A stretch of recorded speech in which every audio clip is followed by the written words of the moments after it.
Good morning. Good morning. I am attempting to type in here. I don't know how to pin a comment. Do you guys? I'm attempting to pin. Oh, you miss me? Thank you. Oh, here we go. Good morning. It's early morning here in San Diego Pacific time, and I am. Okay, cool. You see it, Kirti? Good morning. Yay, Kirti's here too. It's early morning and I just rolled out of bed. Well, I woke up around I don't know, my body woke up at 6:30. And I've been doing my morning practices and they've been making a nice shift in my life to go from waking up and laying in bed and sipping my tea and mindlessly scrolling and really kind of being stuck in my pain body to recently I've felt the inner fire crackling inside of me, and there's been an impetus to get over to my altar and create my devoted practice in the morning. And I've been doing it every day. And it's interesting because at this point now I wake up and I'm excited to go do it. You know, it's not like I have to drag myself over to do these things. So anyways, one of the things I've incorporated in, yeah, Kirti, you too? We're riding the same wave, sis. It's dope. It's like doing it the first time is the hardest, right? To create the new practice is the challenge. And then once you feel how good you feel and all the benefits you get after even just doing it one time, it changes the game. And then you want to wake up and you want to do it. So basically, just a quick synopsis of what I do. I wake up, I'm in a practice of holding myself, giving thanks for the day. I kiss myself. I give my gratitude, and I'll read my life declaration, sometimes before my practice, sometimes after. Then I just roll onto my floor right in front of my altar. I light my candles, and I go right into my breathwork practice. And so I've been studying the Wim Hof conscious breathing practice as of late, and very, very deep in studying him and his methodology and the science behind it, because he's a strong proponent of it being documented in the impact that it has on people. And I've been sharing on here that I've been doing the conscious breath work, and some of you guys have written to me and said, can you show us what it is and do it with us? And so I thought, cool, I'll just jump on and I'll do it as a live. And I've studied a lot of different breathwork practices, and there are incredible benefits to breathwork and pranayama. Pranayama is the breathing science of the yogic tradition, and there are many, many different styles of breathwork in pranayama, and they're incredibly potent and powerful, and I've probably only hit the tip of the iceberg in my studies of them. I've also studied and practiced a lot of rebirthing technique, breathwork, and that is created by Leonard Orr, which he says was channeled to him by Babaji, who is a immortal saint of India. And so, I mean, the Wim Hof method is incredible in that he has studied the esoteric traditions, and he has learned experientially by his being the Iceman and by submerging in frigid temperatures for sustained periods of time. He's found this breathwork practice intuitively by immersing in the cold, and basically the cold taught him this specific breathwork practice. And this one in particular is alkalinizing for the body. So for folks who are wanting to alkalinize, this is a great and quick breathwork practice to take you into alkalinity. So you're dumping tons of oxygen into the body. It allows you to access, he says that it's taking you beyond the prefrontal cortex, past the limbic brain into the brain stem. And so he says this breathwork practice is also helping you impact and regulate and control your autonomic nervous system, which is, up until now, what he's proving has always been thought to be something that the body automates on its own and that we have no conscious control over. But he's showing, by having scientists document and observe him in his practices with breath work, or now he's taking it into just mind alone, that he can do these superhuman feats. And he is talking about how it impacts the endocrine system and the immune system. And so that means people who are struggling with depression, anxiety, mood disorders, this can be altered tremendously and healed with breath work. I don't think he can use those words and those claims because, the laws are insane, and the pharmaceutical industries and the ones that they are beholden to don't allow that kind of languaging yet, right? And disease. He talks about all spectrum of disease can be affected, impacted, and shifted by his breath work. It's not his, right? He's saying it's conscious breath work. This practice can make huge impact in your life, and in just the short amount of time I've been using it, I'm seeing big changes in me. I'm also doing the cold showers and the cold plunges in the ocean, and for somebody like me who I don't like the cold at all. I don't like cold weather. I don't like cold water. The breath work prepares me to go in, and I can hang out in the cold now, no problem. It's wild. Anyways, enough chatting. I'm going to take a little sip of tea. I'm going to take you guys through 3 rounds of the conscious breathwork practice. So, he says the best way to do this is laying down. So if you're driving right now, don't do this. Do this, I'll try to save it. Do it when you get home and you're in a place where you're either seated or laying. But laying is the best. I'm only sitting up right now because I'm talking to the camera. Normally I lay down and do it, and I experiment with sitting up and laying down. I get way better results with laying down, and the point is that you can go deeper into the practice when your body is fully relaxed, and of course laying down is the most relaxed position we could take, right? So get comfortable and let's flow through this. So what happens is you can either inhale through the nose or through the mouth, your choice. And you're gonna fill up. Think of filling belly, chest, into the head. Imagine you're breathing up to your crown. I like to tell people that. Imagine you're breathing from root to crown for an inhale. And then exhale and you let it go. All right, so we're gonna do that 30 times. More or less. I'm going to try to count in my head. If we do a few more, well, then we do a few more. After the final breath, we're going to take a deep, deep inhale in. So we're going to fill all the way up. And we're going to let it go. And we're going to hold the exhale, okay? We're going to hold the exhale for as long as you can and just observe and feel. And I'm not going to tell you what you're going to observe or feel. You're going to have that experience. And then when you feel like you can't hold it anymore, don't stress your body out, don't make it crazy. Receive an inhale, fill all the way back up, and hold it for 10 to 15 seconds. We're going to do that for 3 rounds. Here we go. Let's go. High 10. Activate team. Let's do this. Blast off. Here we go.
Some of you might still be holding the exhale. That's cool. I noticed that I was getting a little blasted on my exhale, so you don't want to stress and strain the body. Just go to the point where you're like, all right, I'm ready to inhale. Oh, and another thing he says is when you're inhaling and you receive the breath, belly, chest, crown, fill all the way in. And then he says when you're holding that inhale, squeeze a little in your head. And I like to focus up into the third eye, and you might see some surprises in there when you're doing that. Okay, that was round 1. 2 more rounds to go. Here we go. Ready?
All right, 2 down, 1 to go. Notice what you're feeling. This is a great practice for getting embodied. For so many of us that do the disassociation or the numbing of the body, we can lose conscious contact with our sensations and feeling embodied. So this is a really, really great practice for getting you back in your body and feeling safe in your body and feeling in control of your body. Final round, let's do this. Notice what you notice. Observe what you drop into the observer role, especially on the exhale. You're the observer. There's no breath happening. Notice what you feel inside your body. Here we go.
And then just take a moment. Allow your eyes to stay soft. Come back into the normal breathing and notice what you notice in your body. You are in the observer role right now, observing the body temple, noticing sensations, maybe noticing thoughts. Thoughts can come and go. It's all good. No worries. What do you feel right now?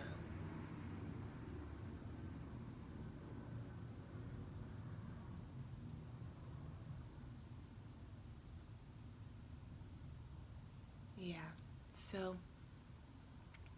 I usually lay down and do 4 rounds of that. It's a nice breathwork practice because it takes you deep quick. When I do rebirthing breathwork, that can take 2 to 3 hours to have the full experience. And so this conscious breathing takes you deep into the center and quickly. Usually on my 4th round, on my 4th retention of exhale, I do as many push-ups as possible. Then I drop into a meditation. Kirti says she's in tears. Oh, I'm hugging you, sis. Yeah, so I just want to drop the science really quick on this so you can kind of understand what's happening in your body. Because like Kirti said, she's in tears. There's a lot that happens with this conscious breath work.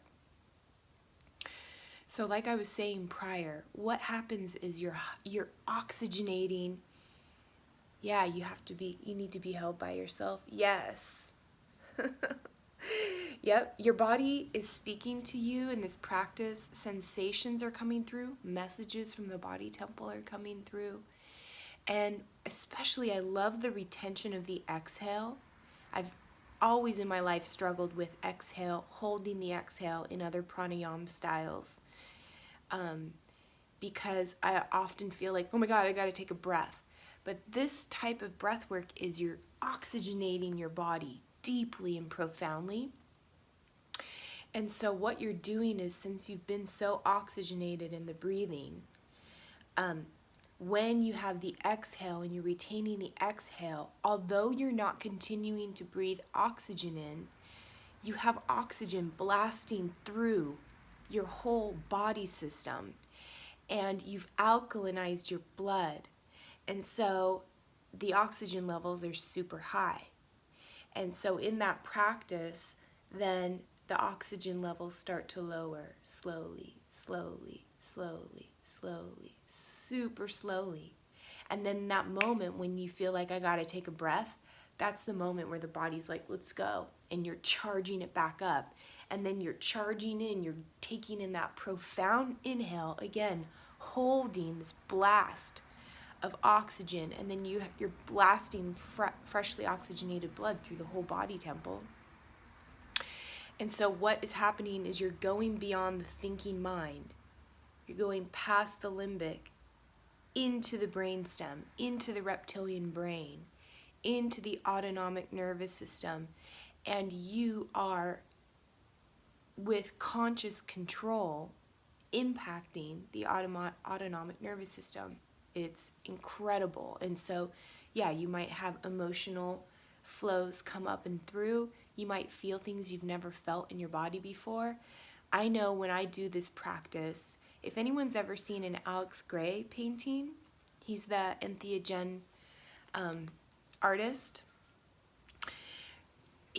A lot of times when I do this breathwork practice, it's like I can sense and feel my body is this pulsating biological computer where it's like vibrating and pulsating all over, and it's like I can see, but I can't. I can sense the energetic grid. It's fucking wild. Okay, so trip out on this. If you guys like that, Kirti, for example, that was powerful for you because you're writing to me on here. And I would love if you want to share your experience. I'd love if you write it in the comments, anyone, if you feel comfortable. So after I do this at my altar, I meditate, and it's gorgeous. And I find deep serenity and peace and the ability to meditate. Usually meditation's a bit of a struggle for me. Hold on one sec, I'm gonna have some tea. Then what I find, just what's been happening naturally, is sometimes I'll go into strength, like I'll do some planks and I'll do some like things to activate more fire in my body. And then my body wants to go into a headstand. And so when we invert, and there's all different forms of inversions that are ultra gentle to ultra intense, my body tends to like the challenge of a headstand and the ease of a headstand because for whatever reason, my body enjoys it. And I'll hang out there and I just close my eyes and I focus on the third eye.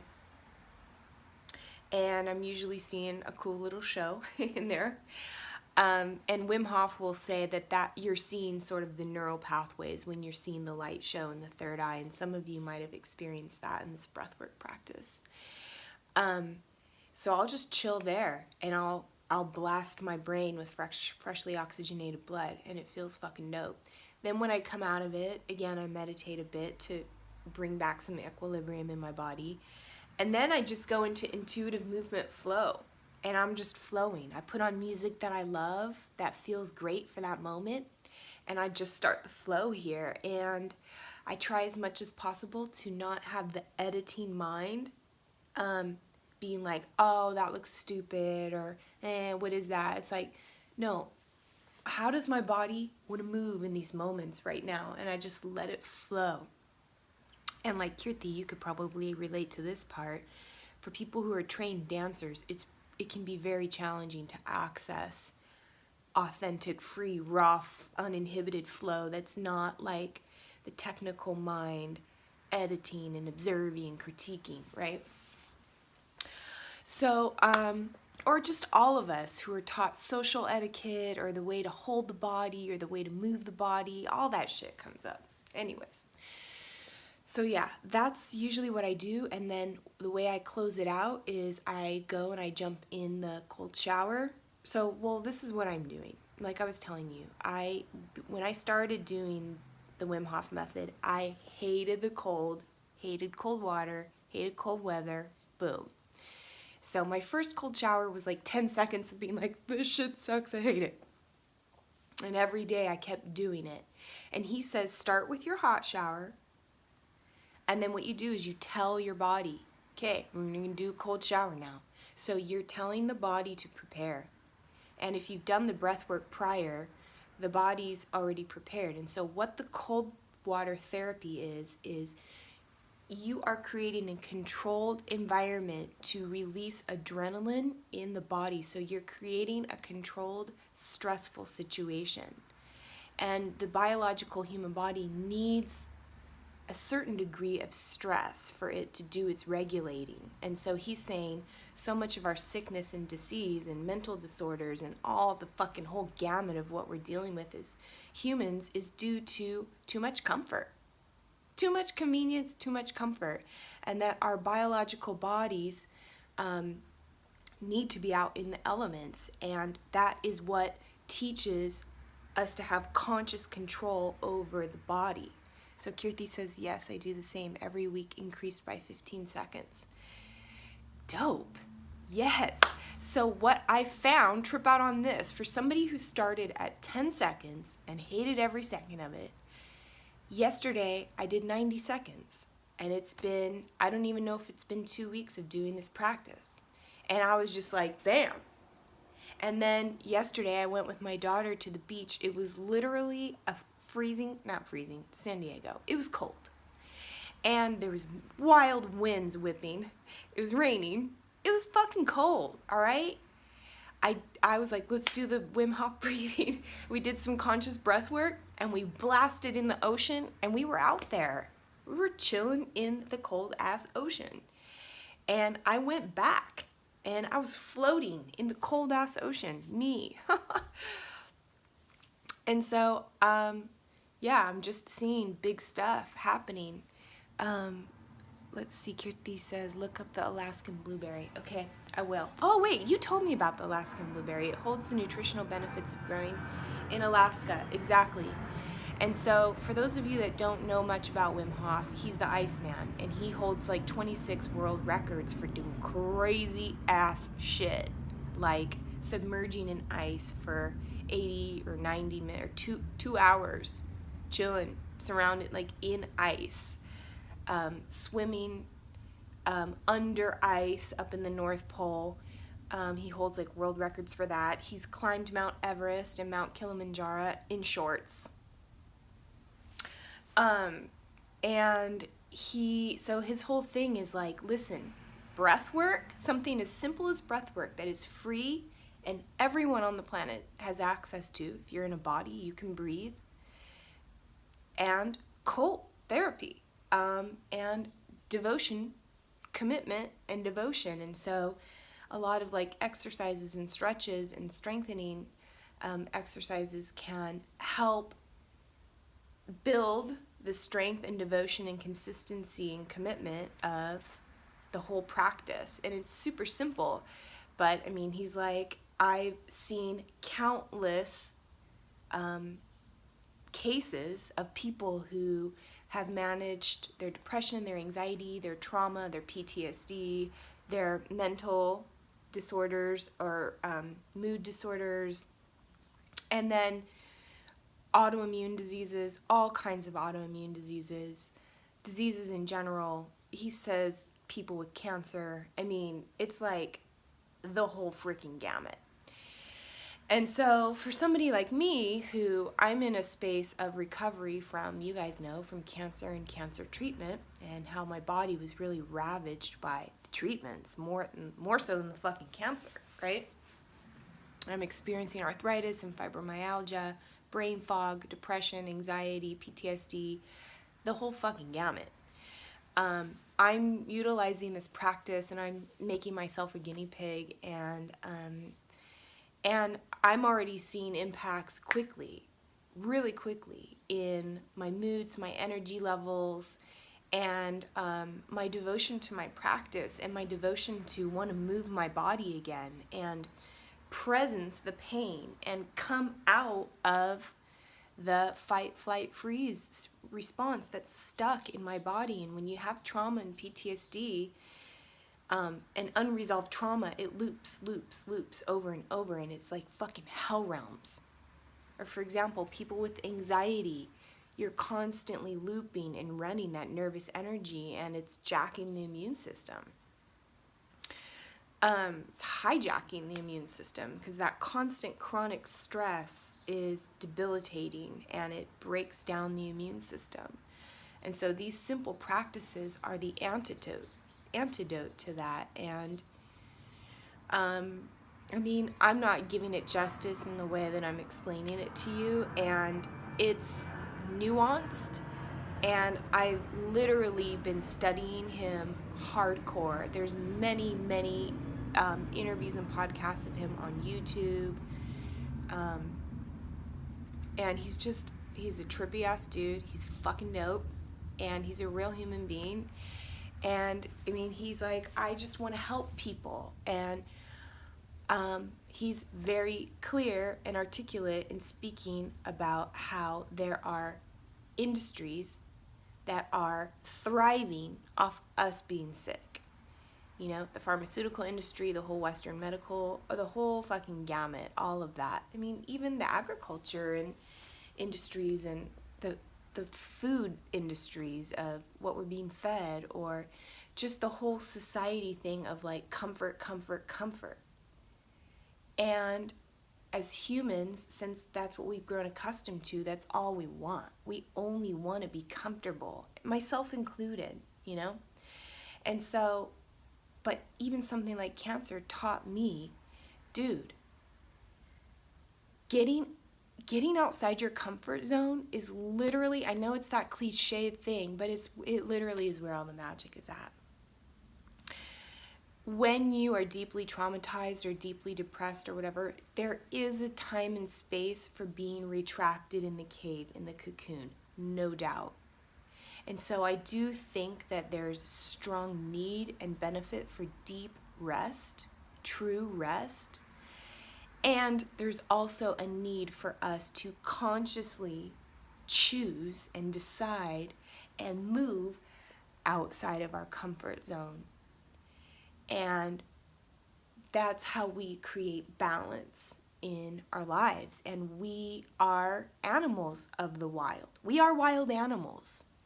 And we have been domesticated, right? And that's not to our benefit. I mean, yeah, we have homes with heat regulated and we wear our clothes and like we're always kind of like finding the homeostasis that feels good, but like his methodology is, dude, you got to get out of the comfort zone because it's not serving your highest good. It's fucking with your moods, it's fucking with your health. It's fucking with your endocrine system. It's fucking with your immune system. It's fucking with your sympathetic and parasympathetic nervous systems. So yeah, I've been rambling. If you guys want to drop, I love you, sis. Okay, make that playlist, sis. If you guys want to drop your comments about how the practice was for you, I would love to hear. For those of you that did it with me, yeah, super simple ways to create tremendous impacts on our lives. So Tony is saying, this is all new info to me. Thanks so much for everything. I got a little dizzy during the breath work. I'm going to practice this daily. Yeah. So he says, you will feel a little dizzy, lightheaded. You might feel tingling in your body, and you might feel kind of like tetany where your hands start to tighten up. That's because oxygen is going into places it hasn't been. And so you're going to feel those effects. That's why he says it's super important that when you do this practice, you're either seated or laying down in a safe place, not driving, not in water. Do not do it even if you're in shallow water, because if there's a chance that you faint, you don't want to run that risk, right? Thank you, Courtney, for being here. And hopefully you tried it out and hopefully it felt good for you. So yeah, I'm going to continue on with my practice. What's up, Grow Sisters? I love you too. I just wanted to drop in here and share that. I'm going to get back to my flow here at my altar. Bless it up. And I'm just sending you love on this day. And I'm inviting you to choose you and to choose the wholeness of you and to choose the most beautiful you that lives inside of you, that is longing to come through and out and be and exist and experience.